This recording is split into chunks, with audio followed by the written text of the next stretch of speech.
بسم الله الرحمن الرحيم.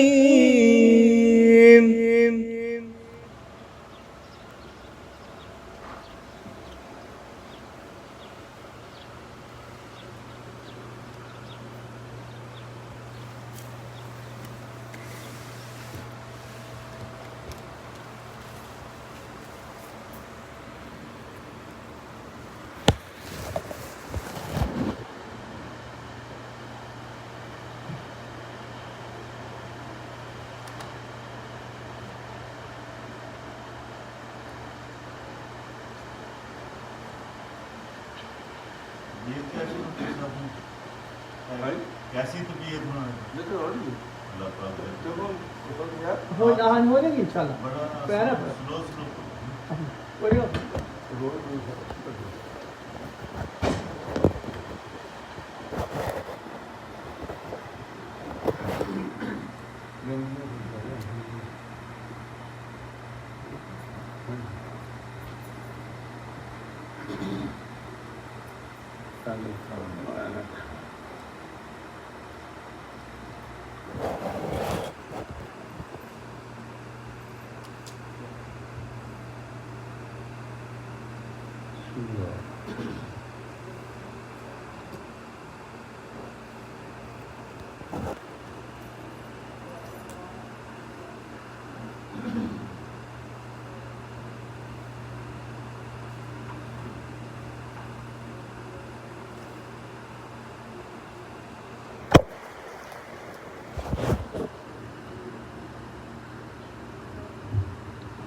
الحمد لله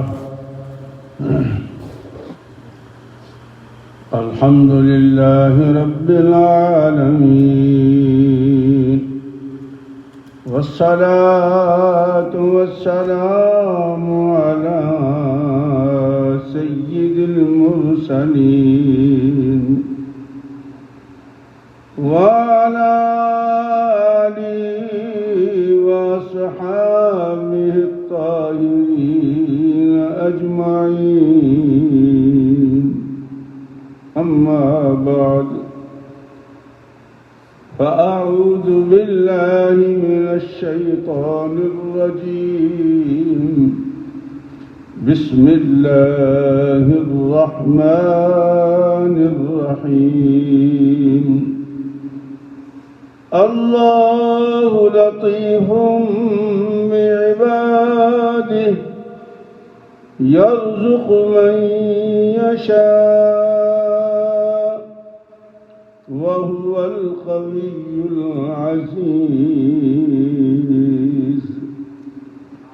من كان يريد حرث الآخرة نزل له في حرثه، ومن كان يريد حرث الدنيا نؤتيه منها وما له في الآخرة من نصيب. صدق الله مولانا العظيم، وبلغنا رسوله النبي الكريم الأمين، ونحن على ذلك لمن الشاهدين والشاكرين، والحمد لله رب العالمين. قال الله تبارك وتعالى في شان حبيبه مخبرا وآمرا. بسم الله الرحمن الرحيم. إن الله وملائكته يصلون على النبي يا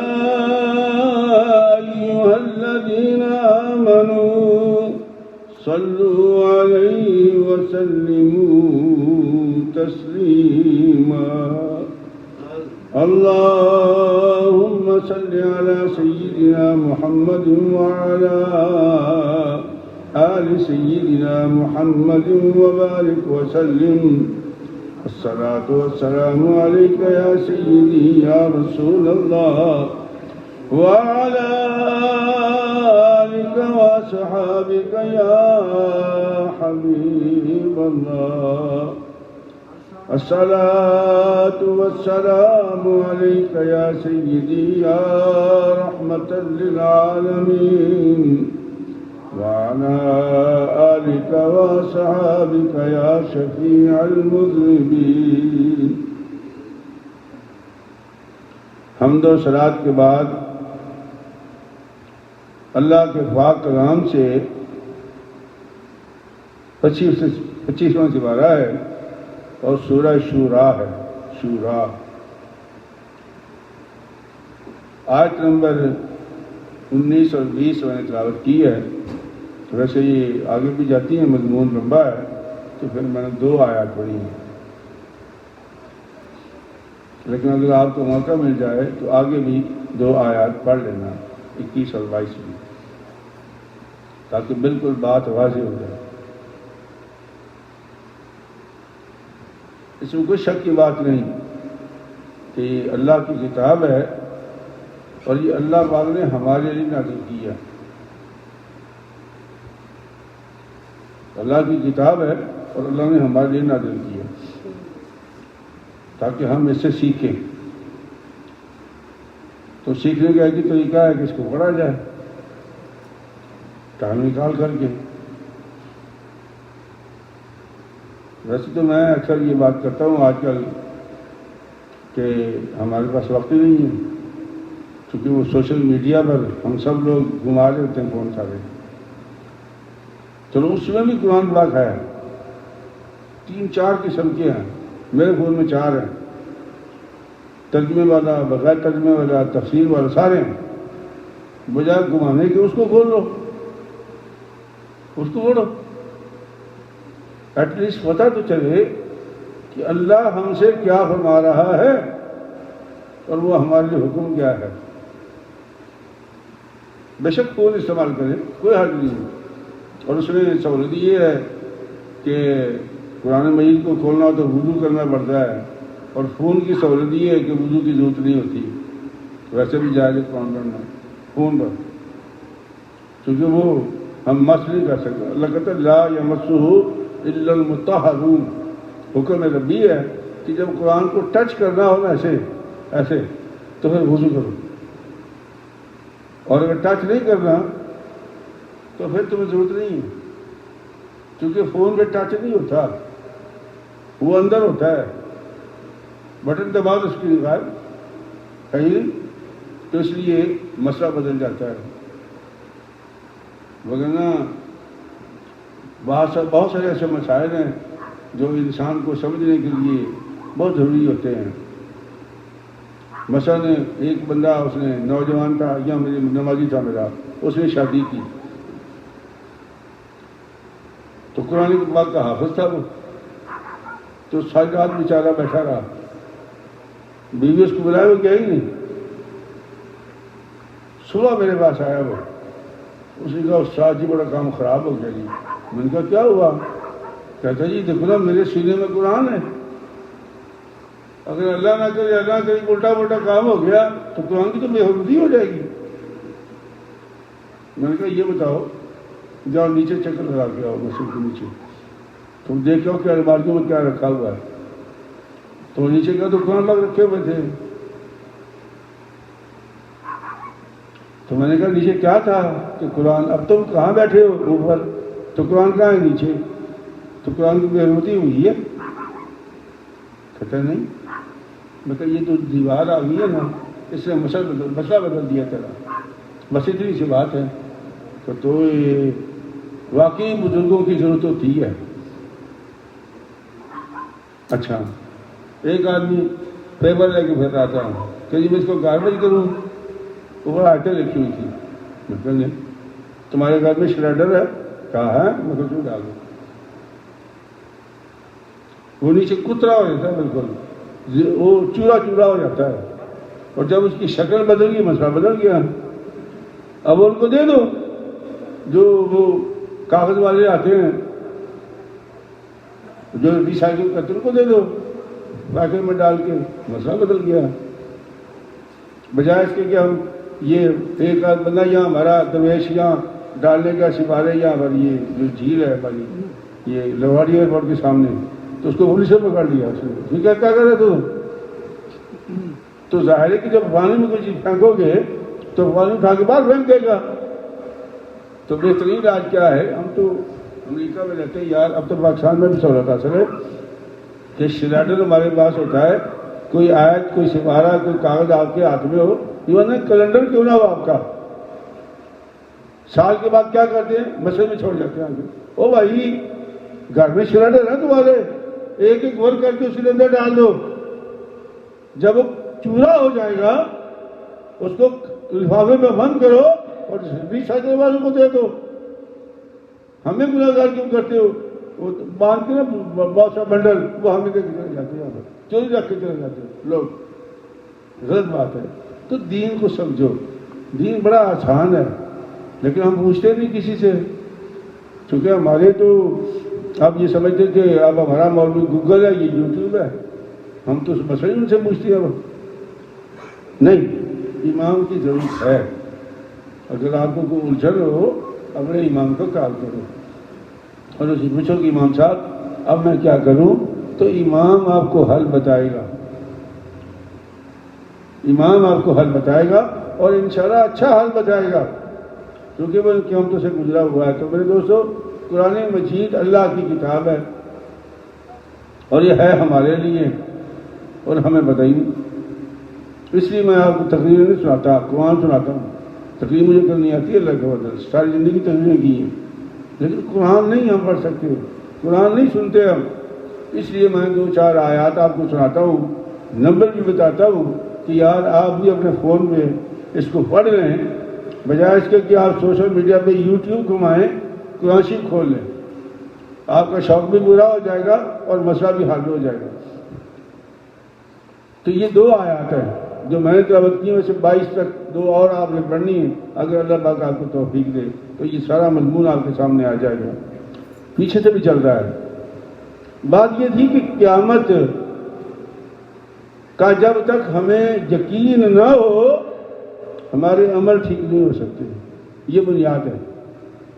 ہم لوگ زور آور اور شیر بن جاتے ہیں کیونکہ ہمارے دل سے خوف نکل گیا ہے قیامت آئے گی. مانتے ہیں, ایک ہوتا ہے ماننا. مثلا یہ جب ہم ڈرائیونگ لائسنس کا وہ دیتے ہیں نا ٹیسٹ, ریٹن ٹیسٹ, تو آپ کو وہ ایک لرنر جاری کر دیتے ہیں. ٹھیک ہے, وہ بیسیکلی ڈرائیونگ لائسنس ہے.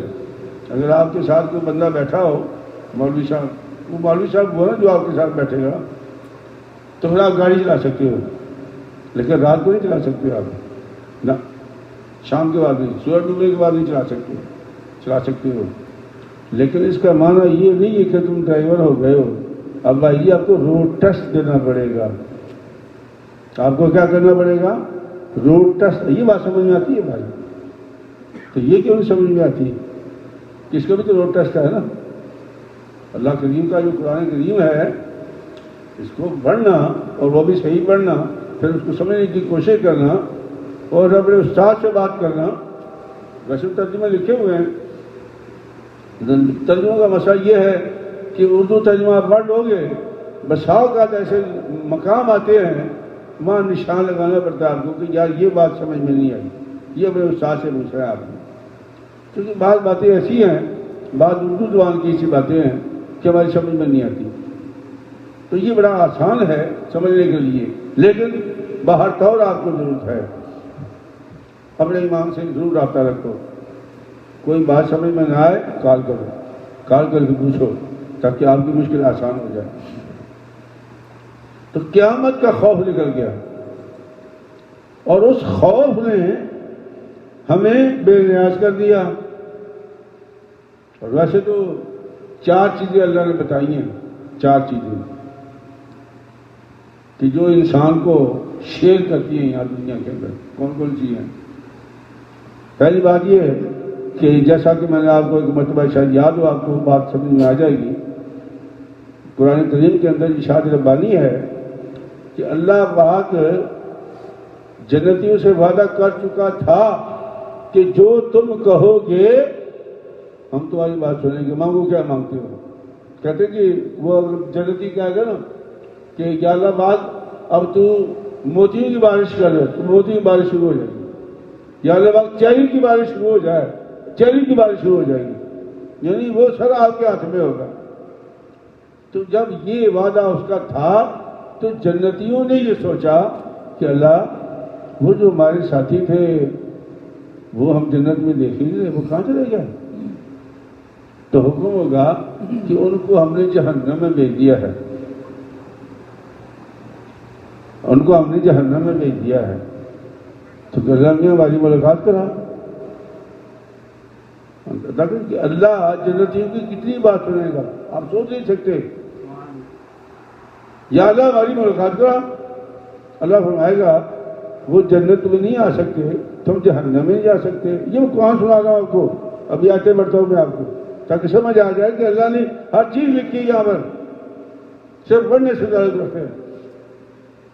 اچھا اللہ فرمائے گا اچھا ایک کام کرتے ہیں، تم جنت کے بارڈر پہ آ جاؤ، ان کو میں جہنم کے بارڈر پہ لے آتا ہوں، آمنے سامنے بات کر لو۔ تو ارشاد ربانی ہے فی جنات یتساءلون عن المجرمین ما سلککم فی سقر۔ اب جنتی پوچھیں گے ان سے یار تم جہنم میں کیسے پہنچ گئے، کیا ہوا تھا، تم تو بڑے لیٹ تھے، بڑی خدمت کرتے تھے، کہاں چلے گا تم، کیسے پہنچ گئے جہنم میں؟ تو جو انہوں نے بات کی نا، کہا کہ قالوا لم نک من المصلین، کبھی کوئی قابو نماز آ گئی، ریاکاری کے لیے پڑھ لی، کبھی کوئی نماز پڑھی نہیں اپنی، قالوا لم نک من المصلین، نماز نہیں پڑھتے تھے۔ بات سمجھ میں کیا کہہ رہا ہوں؟ یہ جنت کے لوگ جب جہنمیوں سے سوال کریں گے بارڈر پہ کھڑے ہو کر، تو وہ اپنی روزگار ان کو صحیح سنا رہے ہیں کہ یار ہم نماز نہیں پڑھتے تھے۔ اسی طور سے فویل للمصلین الذین هم عن صلاتهم ساہون الذین هم یراؤون ویمنعون الماعون۔ اللہ فرماتے ہیں کہ عذاب ہے ان نمازیوں کے لیے، نماز تو پڑھتے ہیں لیکن میرے لیے نہیں پڑھتے، ریاکاری کے لیے پڑھتے ہیں۔ وہ تو اپنی نمازوں سے بے خبر ہے، نماز تو میرے لیے ہے بھائی، جب بھی نماز پڑھنی ہے میرے لیے پڑھ، ریاکاری کے لیے، دنیا کے لیے نہیں، لوگوں کے لیے نہیں۔ قالوا لم نک من المصلین، قابو آ کے تو پڑھ لی لوگوں کو دکھانے کے لیے، وگرنہ ہم اصلی نماز نہیں پڑھتے تھے۔ ولم نک نطعم المسکین، غریب کو کھانا نہیں کبھی کھلایا ہم نے، خود جا کر بلے بلے عیاشی کر لی۔ بلکہ وہ سرکار دو عالم ایک مرتبہ صحابہ کرام کے ساتھ جا رہے تھے، تو جب وہ تھوڑا مدینہ پاک سے باہر نکلے نا تو ایک جگہ گاربیج پھینکتے ہیں، پنجابی میں اس کو اروڑی کہتے ہیں، تو وہ ایک جگہ گاربیج کا ڈھیر لگا ہوا تھا، تو وہ تھوڑی بدبو آ رہی تھی، تو سرکار ہٹ کے تھوڑا آگے، صحابہ بھی کھڑے ہو گئے ہٹ کے۔ سرکار نے پوچھا کہ یہ دنیا کا انجام ہے، یہ دنیا کا انجام ہے کہ تم نے خریدار اس کا؟ کہتے ہیں یا رسول اللہ۔ لیکن وہ بندے ایک دو سوچنے لگ گئے، کیونکہ ہمارے بندے سوچتے اپنی طرف سے ہیں، اپنے دماغ سے سوچتے ہیں، دنیا کا انجام کیسے، اس کا گاربیج سے کیا تعلق ہے؟ فرمایا کہ تم نے بہت اچھا کھانا پکایا، واہ واہ واہ، 5 اسٹار ہوٹل سے کھانا منگوایا آپ نے، کھا پی کے بھوچ پہ تاؤ دے کے فارغ ہو کے باتھ روم چلے گئے، جو نکلا وہ یہاں گیا، تو یہ دنیا ہی تھی نا۔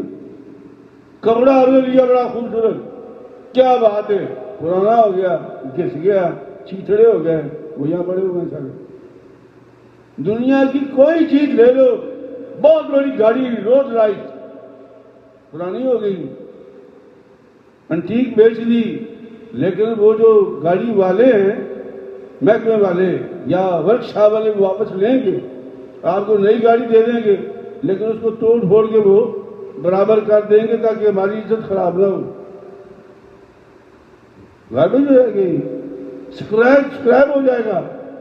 تو بڑے بڑے یہ شرک جو ہوتے ہیں وہ سکریپ بکتے ہیں. تو فرمایا کہ یہ انجام ہے دنیا کا. اگر سوچو نا بیٹھ کے تو یہ اصل میں دنیا، یہ گاربیج اروڑی جسے کہتے ہیں، یہ ہے دنیا. یہ سرکار میں نہیں کہہ رہا، سرکار نے فرمایا کہ یہ انجام اس دنیا کا جس میں تم مارا ماری کرتے ہو، ہیرا پھیری کرتے ہو، چور بداری کرتے ہو، دھوکہ دیتے ہو لوگوں کو، بےایمانیاں کرتے ہو، بچیوں کا حق کھا جاتے ہو. ہمارے یہاں پنجاب میں، پاکستان پنجاب میں جہاں سے میرا تعلق ہے، وہ بہنوں کو زمین جائیداد کا حصہ دیتے ہی نہیں. اور جی ہم نے آپ کی جہیز پہ خرچ کر دیا تھا، نہیں دیتے زمین. باہر یہ حق کھاتے ہیں. تو اس کا انجام کیا ہے؟ گاربیج. اس کا انجام کیا ہے؟ تو فرمایا کہ وَلَمْ نَكُ نُطْعِمُ الْمِسْكِينَ، ہم نے کسی غریب کو کھانا نہیں کھلایا کبھی، نہ خود کھاتے. اس لیے سرکار نے فرمایا کہ جب ولیمہ ہو، نکاح ہو، ولیمہ ہو، عقیقہ ہو، یہ تین خوشی کے موقع ہیں. ان خوشی کے موقعوں پر دوستوں کو بھی بلاؤ، رشتہ داروں کو بھی بلاؤ، اور 2-4 درویشوں کو بھی بلاؤ ساتھ میں، تاکہ بیلنس ہو جائے. کل بھی مجھے ایک ڈاکٹر صاحب نے مسئلہ پوچھا ہے یہ فلم پر کہ جی میں نے عقیقہ کرنا ہے، میرے لیے کیا حکم ہے؟ میں کہ حکم یہ ہے کہ کھانا بناؤ ہوٹل میں، یہ بکرا لے جاؤ اپنا ہوٹل والوں سے ہوگا، یہ بکاؤ، یہ عقیقے کا بکرا ہے، باقی ہر چیز تمہاری ہوگی، بکرا میرا ہوگا. اور اس میں سے میں کہ 2-4 درویش بھی بلانا تم نے، غریب لوگ جن کی محلے میں کوئی قدر نہ ہو بقول شخص سے. ویسے تو اللہ کے نبی نے بڑی زبردست باتیں بتائی ہیں کہ یہ ہمارا خیال ہے کہ یہ بندہ بالکل ہی غریب ہے، اس کی تو حیثیت ہی کوئی نہیں. فرمایا اللہ کی نظر میں یہ بات نہیں ہے. سرکار نے ایک دفعہ بیٹھے ہوئے تھے نا، تو ایک بندے نے گھاس وائی کیا، تو سرکار نے پوچھا کہ اس بندے کو جانتے ہو؟ یا رسول اللہ بڑا یہ عزت والا آدمی ہے، اگر کسی گھر میں رشتہ لینے جائے تو فوراً اس کو ہاں کر دیں گے، اگر گھر میں جائے تو عزت والی جگہ بٹھائیں گے. اور میں اچھا تھوڑی دیر کے بعد پھر ایک اور گزرا. سرکار نے بولا اس کے بارے میں جانتے ہو؟ کہ یا رسول اللہ ہاں جانتے ہیں، یہ غریب غربا ہے، اگر کسی گھر میں رشتہ لینے جائے تو اس کے دھکے کے نکال دے، اس کو کوئی گھر میں گھسنے دے، اس کو، اس کی یہ حیثیت ہے. سرکار نے فرمایا صلی اللہ علیہ وسلم، فرمایا کہ پتہ ہے اس بندے کی اللہ کی بارگاہ میں کیا حیثیت ہے؟ کہ رسول اللہ رسول عالم فرمایا کہ اگر یہ آپ اٹھا دیں نا ہاتھ تو یہ مدینہ الٹا ہو جائے گا. اب یہ ہاتھ اٹھا دے نا کہ اللہ اس بستی کو الٹا کر دے تو اللہ اس بستی کو الٹا کر دے گا. اس کی اتنی حیثیت ہے اللہ کی بارگاہ میں. وہ ہم تو کہتے ہیں نا، کہہ دیتے ہیں چلو چل تو 2 ٹکے کا آدمی، تیری کیا حیثیت ہے؟ نہیں کر سکتے ہم. حیثیت اللہ جانتا ہے، ہم نہیں جانتے. 2-4 روپے آ جانے سے، اچھے کپڑے پہن لینے سے حیثیت نہیں بن جاتی. حیثیت انسان کے اندر ہوتی ہے کہ انسان کتنا بڑا انسان ہے. بہرحال لمبی باتیں ہیں، مضمون سے چلا گیا. تو میں یہ عرض کر رہا تھا کہ وَلَمْ نَكُ نُطْعِمُ الْمِسْكِينَ، دوسری بیماری ہمارے اندر یہ تھی جہنم میں جانے کی کہ روٹی نہیں کھلاتے تھے کسی کو. وَكُنَّا نَخُوضُ مَعَ الْخَائِضِينَ، یہ گپے مارتے ہیں نا، گپے لطیفے چھوڑتے ہیں لوگ. اب تو یہ باقاعدہ انڈسٹری بن گئی ہے نا پاکستان، مطلب پاکستان کی بات کروں جو کہ میرا تعلق سے ہے، تو باقاعدہ آپ یہ گپے چھوڑنے والے ٹی وی چینل پہ بٹھاتے ہیں، لطیفے چھوڑتے ہیں، لطیفے بناتے ہیں، بک بک کرتے ہیں اور ایک دوسرے کی بےزتی کرتے ہیں. اس کو کہتے ہیں نخوض مع الخائضین. ہم گپ شپ کرتے تھے بلا وجہ. سرکار نے فرمایا ترکہ ما لا یعنی، جس بات کا تمہیں کوئی فائدہ نہیں اس بات کو مت کرو، تم چھوڑ دو اس کو. ترکہ ما لا یعنی، لا یعنی بات مت کرو. اب باقاعدہ یہ انڈسٹری بن گئی ہے، جوک جسے کہتے ہیں، جوک کر رہے تھے. فرمایا تیسرا کام کیا کرتے تھے؟ جوک کرتے تھے، لطیفے بناتے تھے، لیکن بات کو سمجھتے نہیں تھے. اور چوتھی کیا تھی؟ وَكُنَّا نُكَذِّبُ بِيَوْمِ الدِّينِ، ہمارے دل سے قیامت کا خوف نکل گیا. اور جب قیامت کا خوف نکل جائے تو بندہ شیر ہو جاتا ہے. گناہ پر، بے ایمانی پر، ہیرا پھیری پر، اور اگر قیامت کا خوف ہو تو پھر اللہ تبارک و تعالیٰ، یہ سارا مضمون پیچھے یہ چل رہا تھا تو میں نے کہا آپ کو میں ترجمہ اس کو سنا دیتا ہوں کیونکہ یہ لمبی آیات تھی، اب میں 2 آیات میں نے پڑھی اس کا ترجمہ کرتا ہوں۔ اللہ فرماتے ہیں کہ میرے بندو، اللہ لطیف بعبادہ، اللہ اپنے بندے پر مہربان ہے۔ ڈزنٹ میٹر یہودی ہے، عیسائی ہے، مسلمان ہے، ہندو ہے، کوئی ہے، اللہ اپنے بندے پر مہربان، بندے پر اللہ لطیف بعبادہ، اپنے بندوں پر اللہ مہربان ہے۔ فرمایا کہ یرزق من یشاء، جس کو چاہتا ہے دیتا ہے رزق، جس کو چاہتا ہے۔ اچھا یہ بہت بڑی غلط فہمی ہے، کیونکہ قرآن نہیں پڑھتے نا اس لیے میں پتہ نہیں ہے۔ اللہ کریم نے ایک جگہ فرمایا، یہ سورہ ہود کے اندر ہے، 6 آیت ہے سورہ ہود کی 12ویں سپارے میں۔ اللہ فرماتے کہ وما من دابۃ فی الارض الا علی اللہ رزقها ویعلم مستقرها ومستودعها کل فی کتاب مبین، صدق اللہ العظیم۔ اللہ فرماتے ہیں کہ اس دنیا کے اندر، زمین پر، آسمان میں، فضا میں چلنے والا، اڑنے والا کوئی جاندار ایسا ہے ہی نہیں جس کا رزق میرے ذمہ نہ ہو۔ کیا کہا اللہ نے؟ ہم کون رزق دینے والے کسی کو؟ وما من دابۃ فی الارض الا علی اللہ رزقها، اللہ رزق اللہ کے ہاتھ میں ہے۔ اللہ فرماتے ہیں وَيَعْلَمُ مُسْتَقَرَّهَا وَمُسْتَوْدَعَهَا، میں جانتا ہوں اس کو میں نے رکھنا کہاں ہے اور اس کا ٹھکانہ میں نے کہاں بنایا ہے۔ کل فی کتاب مبین، ہم نے ہر شے کی کتاب میں لکھ رکھی ہے۔ ہم پاکستان میں مارکیٹیں بناتے ہیں، مکان بناتے ہیں بڑے شوق سے، تاکہ محلے داروں کو، برادری کو پتہ لگے بلے بلے بلے بدنام لکھا گیا ہوا ہے۔ یہاں ہم آ گئے، بچے یہاں پیدا ہو گئے، یہاں پڑھ گئے ہمارے بچے۔ اب وہ بچوں سے کہتے بھائی میری مارکیٹ ہے وہاں پر، کہتے بابا تم جاؤ، تمہاری ہماری تھوڑی ہے۔ نتیجہ کیا ہوگا کہ وہ جو چودراہٹ کے لیے ہم نے مارکیٹیں بنائی، مکانات بنائے، کس کام کے وہ بلاخر میں بیچنا پڑے گا۔ یہ ہمارا انجام ہے۔ جس مکان کے بھائیوں سے لڑتے رہے، بہنوں سے لڑتے رہے، وہ مکان کی اب کوئی حیثیت نہیں، ہم جہاں آ گئے۔ یہ تو اللہ ہی جانتا ہے نا کہ ہم نے کہا، ہمیں تو نہیں پتا تھا کہ ہم امریکہ جائیں گے اور وہاں جا کر ہمارا مکان ہوگا، ہمارا گھر ہوگا۔ اللہ فرماتا ہے یعلم مستقرها ومستودعها کل فی کتاب مبین، ہر جاندار کا رزق میرے ہاتھ میں ہے۔ اور یرزق من یشاء، جس کو چاہوں عطا کر دوں۔ اچھا، وَهُوَ الْقَوِيُّ الْعَزِيزُ، اور وہ بڑا طاقتور ہے اور غالب ہے، یعنی اس کو کوئی روک نہیں سکتا کہ یا اللہ یہ کیا کیا تم نے، مجھے اتنا تھوڑا کیوں دیا اور اتنا زیادہ کیوں کر دیا۔ اللہ کی عطا ہے، تقسیم وہ گن کے نہیں دیتا، اپنی عطا سے دیتا ہے۔ بلکہ بڑا ایک لطیفہ بھی ہے، بڑا مشہور لطیفہ بزرگوں کا۔ ویسے تو آج کل یوٹیوب اور سوشل میڈیا پر بزرگوں کے خلاف باتیں ہو رہی ہیں، بابوں کے خلاف، اور لوگ بڑی دھیان سے سنتے ہیں ان کو۔ حضرت شاہ عنایت قادری رحمۃ اللہ علیہ، یہ ایک بزرگ گزرے ہیں، لاہور میں ان کا مزار ہے۔ وہ ذات کے آرائی تھے، ان کا ایک مرید تھا جس کا نام تھا بلے شاہ، وہ سید تھا۔ تو بلے شاہ کا جو مزار ہے وہ قصور میں ہے، اور بابا شاہ عنایت قادری کا لاہور میں ہے۔ تو جب یہ مرید ہوئے تو جو ان کی ماہانہ محفل تھی، اللہ والوں کیا ماہانہ محفلیں ہوتی ہیں، تو جب وہ لنگر تبرک جسے کہتے ہیں نا، مٹھائی بانٹنے کا وقت آیا، تو انہوں نے وہ تھیلا اٹھایا اور اپنے پیر صاحب سے پوچھا، بابا جی میں خدائی تقسیم کروں یا محمدی تقسیم کروں؟ میں خدائی تقسیم کروں یا محمدی تقسیم کروں؟ بابا جی موج میں بیٹھے، چلے خدائی کر دو۔ بابا بولے 3-4 لفاف اس کو دے دیے، 5 اس کو دے دیے، 6 اس کو دے دیے، اور بیچ میں سارے لوگ بیٹھ رہے۔ آگے بیٹھ گئے، جھولا خالی ہو گیا۔ میں باقی کہا جی آپ نے کہا خدائی تقسیم تو یہ ہے جو آپ نے کہی تھی۔ لگا بھائی اب دوسرا تھیلا اٹھاؤ اور محمدی تقسیم کرو۔ تو پھر انہوں نے ایک لفافہ سب کو دیا، خدائی تقسیم یہ ہے وَيَرْزُقُ مَن يَشَاءُ، دیتا اپنی مرضی سے.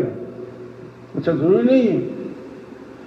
ایک آدمی آگے آتے آ رہی ہے، میں سناتا ہوں آپ کو کہ ایک آدمی اگر اللہ کو مانتا ہے، اللہ کو پہچانتا ہے، اللہ کی سنتا ہے، تو اللہ تبارک و تعالیٰ اس کو رزق بھی دے گا، عزت بھی دے گا اور آخرت بھی دے گا.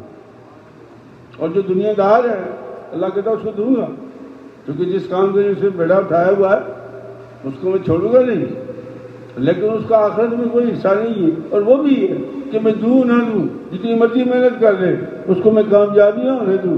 دنیا بھی گئی دین بھی گیا. یہ آتے ہیں، یہ ہمیں سمجھنی ہے کہ وما من دا. اچھا من کان یرید العاجلۃ عجلنا له فیہا ما یشاء. اچھا بعض بندے اللہ خواتا میرے ایسے ہیں بڑے جلد باز ہیں، کہتے یارہ چھیتی دے، یارہ جلدی جلدی دے مجھے، میں نے یہ کرنا ہے، میں نے یہ کرنا ہے، میں نے یہ کرنا ہے، میں نے یہ کرنا ہے. اللہ فرماتا ہے میں جلدی دے دوں گا، پھر کیا کرو گے؟ وہ تم تو بوڑھے ہو جاؤ گے تو دانت ہی رہیں گے، کھاؤ گے کیا؟ کل مطلب برسوں سوشل میڈیا پر ہی ہے، اگر اچھی نظر سے دیکھو تو سوشل میڈیا پر فائدہ بھی ہے. وہ سائیکل کی قبر دکھا رہے تھے، وہ بہت بڑا مالدار پاکستان کا قبر دکھا رہے تھے، اینٹیں ٹوٹی پڑی ہیں، گھاس اگی ہوئی ہے، کوئی پوچھنے والا ہی نہیں. مالدار تھا، ملت تھی اس کی سائیکل کی. اور اب کیا پوزیشن ہے؟ قبرستان میں پڑا ہوا ہے، قبر ٹوٹ گئی ہے، کوئی پوچھنے والا نہیں ہے. بس جن کو پیسہ مل گیا ہے وہ پاگل نہیں جا کے تیری قبر پھٹاتے پڑے گی. قبر پھٹاتے وہ پڑے گا جس کو تم نے دین سکھایا ہے، جس کو بتایا کہ ماں باپ کی قبر پہ جانا کتنا ثواب ہوتا ہے. میں پاگل ہوں، ہر نماز کے بعد جمعے میں ماں باپ کے لیے دعا کرتا ہوں، آپ کے لیے بھی کرتا ہوں، اپنے ماں باپ کے لیے بھی کرتا ہوں. یہ دین سکھاتا ہے. ایک بندہ کل مجھے بتا رہا تھا، وہ حساب کر رہا تھا، پاکستان میں کسی کی بات سنا رہا تھا. اس نے کہا جی کہ میری دھوبی کے 5000 روپے، میری موٹر سائیکل کا پیٹرول اتنا، میرا اتنا، میرا اتنا. آخر اس نے کہا کہ والد صاحب کے لیے 3000، والدہ صاحب کے لیے 2000. تو وہ بندہ اس سے پوچھتا یار تیرے تو ماں باپ بہت ہو گئے ہیں، تیرے تو ماں باپ بہت ہو گئے، تو یہ ویسے کہاں لے گا تو؟ اس نے کہا بھائی میرے ماں باپ دنیا چھوڑ کے گئے ہیں، میرے دل سے بھی گئے. تو یہ ان کا حصہ اللہ واسطے جائے گا. یہ دین سکھاتا ہے. دنیا کیا سکھاتی ہے؟ بس دل چاہے تو کسی مولوی صاحب کو بلا لو اور قبر میں فاتحہ پڑھا لو، یا ریڈ کارپیٹ بچھا دو اور باپ کی قبر پہ جا کے فاتحہ پڑھو. پہلے گیا ہی نہ ہو کبھی. جب زور آئے بندے کے پاس تو پھر وہ اس سے بھی فاتحہ پڑھتے ہیں. لیکن مزہ یہ نہیں ہے، مزہ یہ کہ اپنے ایمان سے جاؤ، جمعے کے دن ماں باپ کی قبر کی زیارت بھی کرو، فاتحہ بھی پڑھو اور اللہ سے بے حساب ثواب لو. کون کرتا ہے یہ؟ جس کو پتہ ہے کہ ماں باپ کی شان کیا ہے اور ان کی قبر پہ جانے کا ثواب کیا ہے. تو فرمایا کہ ضروری نہیں ہے کہ دنیا دار مجھ سے مانگے اور میں اس کو دوں، ضروری نہیں ہے، ہو سکتا ہے میں نہ دوں. کئی لوگ ہوتے ہیں مٹی کو ہاتھ لگاتے سونا ہو جاتا ہے، اور کچھ سونے کو ہاتھ لگاتے مٹی ہو جاتی ہے. لیکن یہ باتیں تو اللہ جانتا ہے، ہم تو نہیں جانتے. تو فرمایا کہ اللہ لطیف، اللہ کوئی شک نہیں کہ اللہ اپنے بندوں پر مہربان ہے. اس لیے تو وہ رزق دیتا ہے کہ اس کو مانے نہ مانے، اس کو گالیاں نکالے، اس کو جو مرضی کہے. ہمارے آج بھی اس دنیا کے اندر جو اللہ کے ماننے والے وہ کم ہیں، اور جو یہ دہلی ہے وہ زیادہ، اس ملک ابھی دنیا میں زیادہ ہیں. اربوں کے حساب سے نہیں مانتے اللہ کو، وجودی تسلیم کرتے. لیکن روٹی رزق انہیں بھی اللہ دے رہا ہے، کیونکہ اللہ کہتا ہے وَمَا مِن دَابَّةٍ فِي الْأَرْضِ إِلَّا عَلَى اللَّهِ رِزْقُهَا. کوئی جاندار ایسا نہیں کہ جس کا رزق میرے ذمہ نہ ہو. پھر فرمایا کہ من کان یرید حرث الآخرہ نزد لہ فی حرثہ. اور جو چاہتا ہے کہ اس کی آخرت کی کھیتی زیادہ ہو جائے، آخرت کی کھیتی اللہ نے کھیت سے تعبیر دی ہے. چونکہ کھیت کا کمال یہ ہے کہ آپ زمین میں ایک دانہ بوتے ہیں، ایک دانہ زمین میں۔ اللہ فرماتا ہے مثل الذین ينفقون اموالهم فی سبیل اللہ کمثل حبہ انبتت 7 سنابل فی کل سنبلۃ 100 حبہ واللہ یضاعف لمن یشاء واللہ واسع علیم۔ آپ نے ایک دانہ زمین میں بویا، سہاگا مال کے برابر کر دیا، زمین کے اندر دانہ چمک گیا۔ اللہ فرماتا میری شان دیکھو کہ میں نے اس دانے سے ایک پودا نکالا جس کی 7 شاخیں تھیں، جس کی 7۔ اچھا کبھی ذمہ دار نے بھی دانے گنے نہیں ہوں گے، لیکن اللہ بتا رہا ہے فی کل سنبلۃ 100 حبہ، اور اس 7 شاخوں پر 7 سٹے لگا دیے میں نے۔ اب ہر سٹے میں میں نے 100 دانہ ڈال دیا۔ اللہ فرماتا ہے میرے بندے تو نے ایک ڈالا تھا نا زمین میں، تو میں نے 700 کر دیا ہے۔ اب بھی تو پوچھتا کہ میں کیا کرتا ہوں؟ فرمایا من کان یرید حرث الآخرہ، اگر کوئی چاہتا ہے کہ میری آخرت کی کھیتی زیادہ دے تو پھر اللہ کے راستے میں ایک بو دے۔ وہ ایک ہی نکالنا تو مشکل ہے ہمارے لیے، ایک نکالنا مشکل ہے ہمارے لیے۔ فرمایا نزد لہو فی حرثہ، ہم اس کو موقع عطا کرتے ہیں۔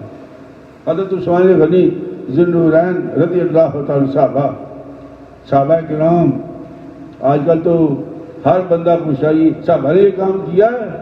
او بھائی جو صحابہ کرتے تھے ہم کر سکتے ہیں؟ سن لو یہ بات چھوٹی سی ہے۔ حضرت عثمان غنی مالدار تھے، انہوں نے مال منگوایا شام سے، کئی اونٹ ان کے گندم سے لدے ہوئے، چاول سے لدے ہوئے آئے۔ مکے میں قحط تھا بڑا، مدینے میں قحط تھا، یہ حجاز کا علاقہ قحط زدہ تھا، تو یہ مدینے کی بات ہے۔ تو جب سرکار دو عالم صلی اللہ علیہ وسلم کے صحابی کو پتہ چلا کہ میرے اونٹ آ گئے ہیں، تو لوگ آئے ان کے پاس غلہ خریدنے کے لیے۔ کہا جی کہ وہ ہم نے غلہ خریدنا ہے۔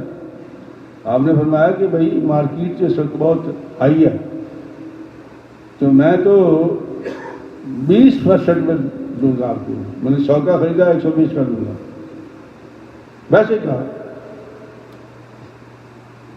ان کا یہ تو بہت زیادہ ہے، 10% لیتے ہیں لوگ، تو 20% تو بہت زیادہ ہے۔ کہا بھائی میں تاجر ہوں، میرا مطلب یہ ہے کہ میں کاروبار کر رہا ہوں، من میں آتا ہے خریدو، من میں آتا ہے مت خریدو۔ لوگ چلے گئے۔ جب لوگ چلے گئے تو صبح نماز پڑھی فجر کی مسجد نبی شریف میں، اور اعلان کروا دیا کہ تمام بندے جس گھر میں جتنے افراد ہیں وہ آ کر اس حساب سے گندم لے جائے۔ صبح اعلان کروا دیا کہ بھائی جو جتنے افراد ہیں گھروں کے اندر اتنے آئیں اور گندم لے جائیں۔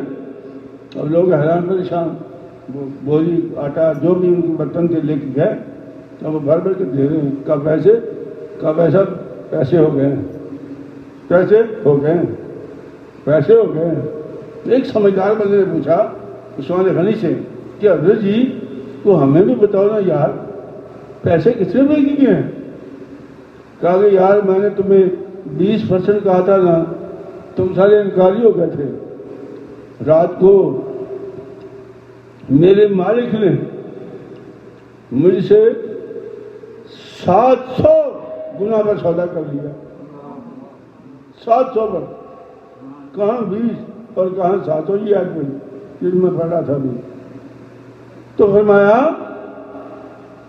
کہ جو چاہتا ہے کہ میری آخرت کی کھیتی کامیاب ہو جائے، اللہ فرماتا ہے میں اس کو موقع دیتا ہوں، مرضی اس کی سمجھے مرضی اس کی نہ سمجھے، موقع دیتا ہوں میں اس کو زیادہ کر دیتا ہوں۔ وَمَنْ كَانَ يُرِيدُ حَرْثَ الدُّنْيَا، اور جو بندہ چاہتا ہے کہ میری دنیا اچھی ہو، جو بندہ چاہتا ہے نا کہ میری دنیا اچھی ہو، مطلب بعض بندے نا ہمارے، میں ایک مثال دے رہا ہوں۔ میں ایک دفتر میں کام کرتا تھا، بعض لوگ اپنی شبشبہ قائم رکھتے ہیں، اپنی، دوسروں کی نہیں، گھر والوں کی نہیں۔ میں ایک دفتر میں کام کرتا تھا، یہ زمانے کی بات ہے، میرے ساتھ ایک کرنل صاحب کام کرتے ہیں, مسجد میں بیٹھ کے بتا رہا ہوں, دروغ بدلتے ہیں, اللہ تعالیٰ معاف رکھے جھوٹ بولنے سے. کرنل صاحب میرے ساتھ بیٹھے ہیں, کھا پی رہتے ہیں لوگ, تو ایک بزرگ آئے سامنے دروازے سے, تو کہتے بابا تم گھر چلو میں آتا ہوں. تو مجھے کرنل صاحب جی کون ہے؟ کہنے لگا یار یہ میرے گاؤں کا آدمی ہے, تو اس لیے میں نے اس کو گھر بھیج دیا. اچھا بات آئی گئی ہوگی. شام کو مجھے پتا چلا کہ وہ بزرگ گاؤں کا آدمی تھا, اس کا باپ تھا. تو دوسرے دن ہم دفتر میں اکٹھے ہوئے, میں نے کہا سر کل آپ نے بہت جھوٹ بولا میرے ساتھ, وہ تو تمہارا والد تھا. کہا ہاں لیکن وہ تو صوبیدار میں سے ریٹائر ہوا ہے, میں کرنل ہوں. کیا کہا اس نے؟ وہ صوبیدار میجر تھا, میں کرنل ریٹائر ہوا ہوں, میری شان بہت زیادہ ہے. تو ہم اپنی پروجیکشن کرتے ہیں, دوسروں کی نہیں کرتے. یہ ہے جس کا حساب ہے ہم سے. تو جب ہم اپنے آپ کو بنائیں گے, یا دوسرے معنوں میں میں یوں کہہ لوں کہ ہمارے خطیب, اللہ مجھے معاف کرے, میرے جیسے خطیب ممبر پہ بیٹھا ہوا ہے, وہ دین دنیا کی ادھر سے ادھر ہانپ رہا ہے, یہ کر دیا تو وہ کر دیا, تو شعر پڑھ دیے, نہ مجمع کو پتا ہوتا ہے, مولوی صاحب کو پتا ہوتا ہے کیا ہو رہا ہے. گھنٹہ ڈیڑھ گھنٹہ ادھر سے ادھر بڑی دنیا نوٹ پھینک گئی, بڑا کچھ ہو گیا. پتہ چلا میسج کیا دیا, اللہ کا قرآن کیا سنایا تھا, کچھ بھی نہیں.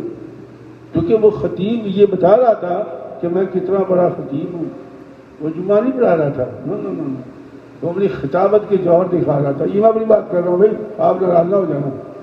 ہم یہ کرتے ہیں, بسا اوقات ایسا ہوتا ہے. تو میرے کہنے کا مقصد یہ ہے کہ جب ہم اپنی پروجیکشن کریں گے تو ہم تو دنیا مانگ رہے ہیں نا. اللہ کہتا ہے من کان یرید حرث دنیا, جو چاہتا ہے کہ میری دنیا کی کھیتی بڑی بلند ہو جائے, اللہ نؤتیہ منہا, دیں گے ہم اس کو بھی.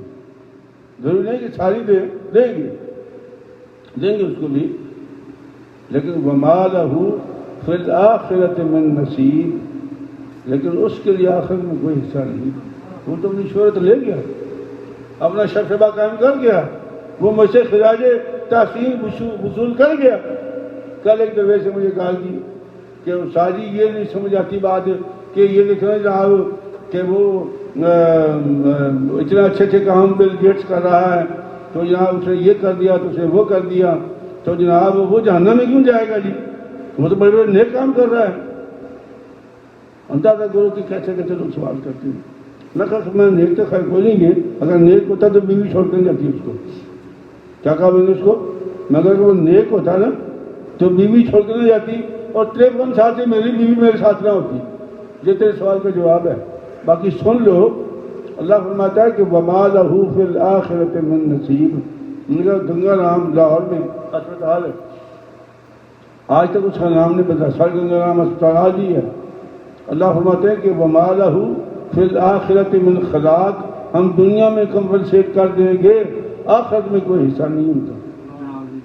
یہ جتنی مشہوریاں آپ دیکھ رہے ہیں دنیا بل گیٹس کی ہو گئی ہیں, اس کو تو مل گیا نا کہ دنیا میں مالدار ترین آدمی ہیں, لیکن آخرت میں جانے کے لیے وہ ٹھبی جو ہم لوگ سارے امریکہ سے پہلے لگوا کے آئے تھے, ہاں جی, بڑے بڑے جگادری ملانر جاتے ہیں کھڑکی پر اپنا بریف لے کے, وہ پیپر شیپر دکھاتے ہیں, وہ کاڑا سا بیٹھا ہوتا ہے, ایسے ایسے کر رہا ہوتا ہے, اس کے بعد کہتے ہیں جنٹل مین, اور نو ویزا, نہیں دیتا ویزا, حالانکہ وہ مالدار ہے. وہ ٹھبی لگے گی بھائی, وہ درویش کو لگ جائے یا مالدار کو لگ جائے, کون روک سکتا ہے ان کو؟ ان کی مرضی ہے. مجھے بیٹھا ہوا ویزا افسر, اس کی مرضی ہے, اس کو اتھرائز کیا گورنمنٹ نے. اتنی بات سمجھ میں آتی ہے نا. تو یہ بھی سمجھ لو کہ جنت میں جانا ہے تو پھر اتھرائزیشن لینی ہوگی, اور وہ اتھرائزیشن کیا ہے؟ محمد رسول اللہ کی ٹھبی ہے. لگ گئی تو گئے, نہیں لگی تو تم جتنے مرضی لے گو, تمہیں دنیا میں کمپنسیٹ کیا جائے گا. ربنا آتنا فی الدنیا وما لہ فی الآخرۃ من خلاق. بڑی عام سی بات ہے سمجھنے کے لیے. تو میرے دوستوں, میرے بھائیوں, میرے عزیزوں, اگر دنیا مانگو گے تو اللہ فرماتا ہے میں دوں گا, لیکن یہ یاد رکھنا آخرت میں تمہیں کچھ نہیں ملے گا. اگر آخرت مانگو گے تو دنیا بھی دوں گا اور آخرت بھی مل جائے گی. تو یہ چھوٹی سی بات ہے سمجھنے کے لیے، اللہ پاک نے میرے سمجھنے کی توفیق عطا فرمائے۔ ہمارے ایک ساتھی ہیں بھائی حاجی جمیل صاحب، بڑے پرانے ساتھی ہیں، ان کی والدہ کا انتقال ہو گیا ہے، ایک تو آج ان کے دعا بھی کرنی ہے اور کل ان کے لیے فاتح خوانی ہے ویسٹ بری لانگ آئلینڈ اسلامک سینٹر میں عصر سے مغرب تک۔ جو دوست وہاں جانا چاہیں تو پلیز اس میں شریک ہوں، سنت ادا فرمائیں۔